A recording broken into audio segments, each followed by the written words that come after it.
Halo semuanya, selamat datang di sesi bedah materi kita kali ini. Anggap aja saya ini mentor antusias kamu hari ini. Kita bakal ngebedah sebuah panduan yang super menarik dan sama-sama ngadepin salah satu musuh terbesar buat inovasi di pemerintahan. Oke, mari kita kupas tuntas gimana caranya mengubah sistem yang biasanya kaku banget jadi sesuatu yang lincah dan pastinya berpusat pada manusia. Coba bayangin deh, pernah nggak sih kamu terjebak di pusaran dokumen birokrasi yang nggak ada ujungnya? Nungguin balasan memo berhari-hari padahal cuma mau ngatur satu rapat koordinasi sederhana? Kalau kamu pernah berurusan sama instansi pemerintah atau malah kerja di dalamnya, rasa frustrasi kayak gini pasti udah nggak asing lagi kan? Ini kenyataan sehari-hari di sistem yang sering kerasa terlalu kaku. Tapi gimana kalau sebenarnya kita bisa meretas sistem ini? Di sesi kali ini, kita punya beberapa agenda seru.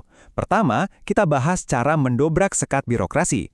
Kedua, kenalan sama senjata andalan kita, yaitu design thinking. Ketiga, memahami akar masalah pengguna. Lanjut yang keempat, merancang solusi IKV hybrid.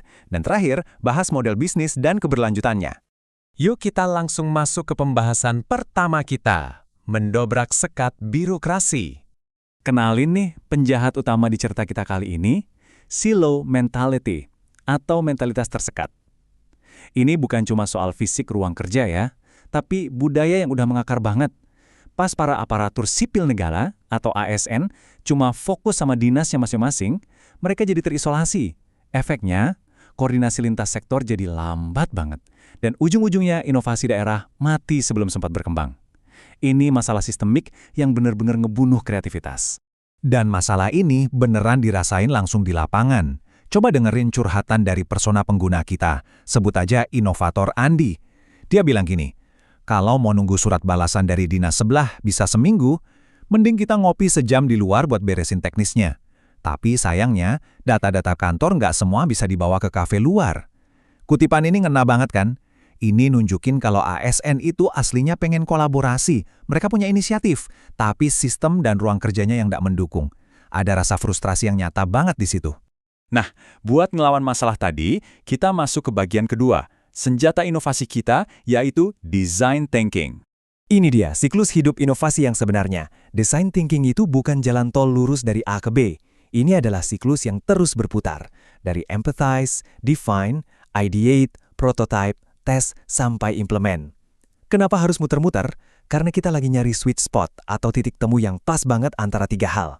Apa yang diinginkan pengguna, kelayakan teknisnya, dan pastinya masuk akal secara bisnis. Jadi kalau gagal di satu tahap, itu bukan kiamat, tapi justru jadi bahan bakar buat perbaikan di tahap selanjutnya. Perbedaannya tuh kerasa banget loh. Coba bayangin tim yang kerja tanpa design thinking. Mereka biasanya langsung nebak-nebak dan lompat ke solusi. Bikin proposal generik yang akhirnya nggak dipakai siapa-siapa karena nggak nyambung sama kebutuhan aslinya. Beda banget sama tim yang pakai design thinking. Mereka mungkin kelihatan pelan di awal, tapi melaju kencang di akhir. Semua berbasis data, benar-benar fokus ke empati pengguna, dan ngasih proposal yang susah banget ditolak karena buktinya nyata dari lapangan. Dari situ, kita melangkah ke bagian ketiga, memahami akar masalah pengguna. Di sini kita benar-benar turun ke lapangan.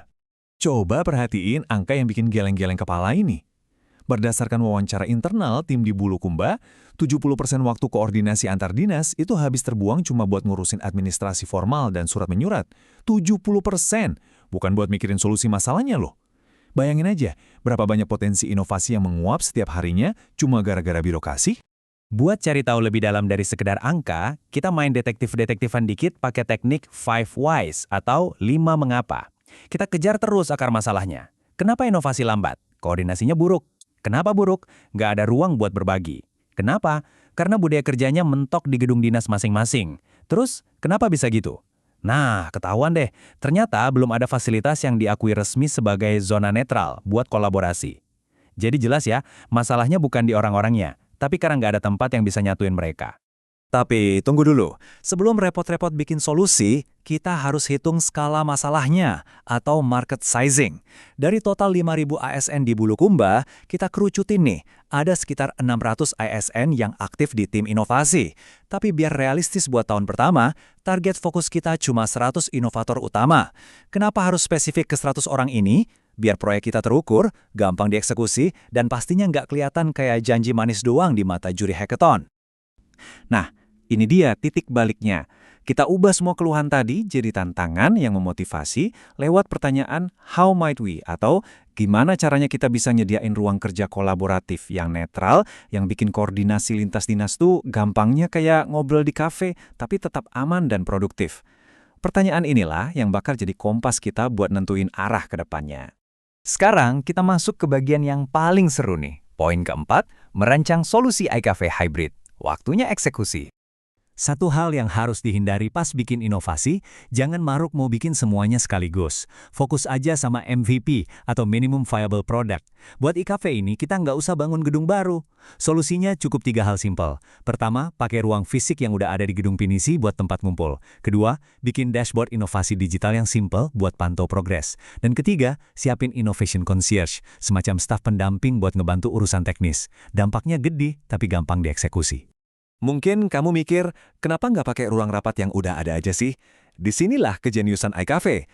Kalau ruang rapat biasa kan kaku banget ya, harus di-booking dari jauh hari. Atau kalau lewat grup WhatsApp, pesan penting gampang banget ketumpuk. Nah, iCafe ini ngasih yang namanya legitimasi birokrasi. Maksudnya, ini tuh zona netral bersuasana kafe, tapi diakui secara resmi dan nyambung ke intranet pemerintah. Jadi para ASN bisa kerja santai, tapi data sensitif tetap aman. Win-win solution banget kan? Pastinya, desain awal itu jarang yang langsung sempurna. Makanya fase tes itu krusial banget. Waktu prototipe iCafe ini dites, masukannya benar-benar berharga. Ada yang bilang, saya suka nih suasana santainya, tapi ada juga masukan kritis. Login ke dashboardnya dibikin lebih simpel dong. Terus ada ide brilian yang muncul. Gimana kalau ditambahin fitur pencarian ahli buat bantu proyek teknis? Feedback jujur kayak gini nih yang langsung dipakai buat nyempurnain prototipenya. Terakhir, tapi justru sering jadi penentu, poin kelima. Model bisnis dan keberlanjutan. Biar inovasi ini nggak cuma seumur jagung, kita pakai yang namanya Business Model Canvas. Versi simpelnya gini, siapa penggunanya, jelas ASN inovator dan pimpinan yang butuh data cepat. Siapa mitra kuncinya, kita nggak bisa jalan sendiri, jadi kita gandeng Diskominfo buat urusan jaringan, Baprida buat regulasi, dan kerennya lagi, ngelibatin UMKM lokal. Nilai jual utamanya tetap sama, nyediain zona netral yang nyaman secara fisik sekaligus canggih secara digital. Ini bukti kalau iCafe itu matang secara struktural. Terus, yang paling penting, duit operasionalnya dari mana? Nah, timnya udah ngerancang strategi business to government yang pinter banget. 70% anggaran bakal didukung APBD, karena ini kan infrastruktur publik. Terus, biar nggak beratin negara, 20%-nya didorong dari dana CSR mitra swasta buat alat-alat teknologinya. Sisanya yang 10% dari bagi hasil sama UMKM lokal yang jualan kopi dan cemilan di sana. Wah, bener-bener ekosistem yang mandiri. Nggak cuma model bisnis, kita juga butuh roadmap 12 bulan ke depan biar kelihatan visi jangka panjangnya. Kita nggak nafsu langsung launching buat 5.000 orang. 2 bulan pertama, kita tes kecil-kecilan dulu. Masuk bulan ketiga sampai kelima, baru kita perluas ke 30 dinas. Abis itu, kita gandeng kampus dan mitra teknologi. Puncaknya, di akhir tahun pertama, iCafe ditargetkan punya payung hukum lewat peraturan bupati. Jadi solusinya nggak cuma wacana, tapi terencana banget. Dan ini nih yang bikin solusinya makin wow. Proyek lokal iCafe di Bulukumba ini ternyata nyambung ke agenda nasional. Dengan ngancurin mentalitas kerja yang sendiri-sendiri tadi, iCafe otomatis ngebantu banget jalannya sistem pemerintahan berbasis elektronik atau SPBE dan mendukung penuh visi Satu Bata Indonesia. Jadi, kita nggak cuma nyelesain masalah ASN di level daerah, tapi juga ikut dorong reformasi birokrasi skala nasional. Bener-bener mantap. Kita udah lihat bareng-bareng gimana tembok birokrasi yang tebal dan kaku ternyata bisa diruntuhin pakai kerangka design thinking, empati, dan model bisnis yang cerdas. iCafe Hybrid Hub jadi bukti nyata kalau inovasi di pemerintahan itu nggak melulu harus ngebosenin. Nah, setelah kita bedah tuntas materi ini, pertanyaannya sekarang kembali ke kamu nih. Berbekal cara berpikir ini, inovasi sistemik apa yang siap kamu bangun selanjutnya? Terima kasih udah ngikutin pembahasan kita kali ini, dan selamat berinovasi!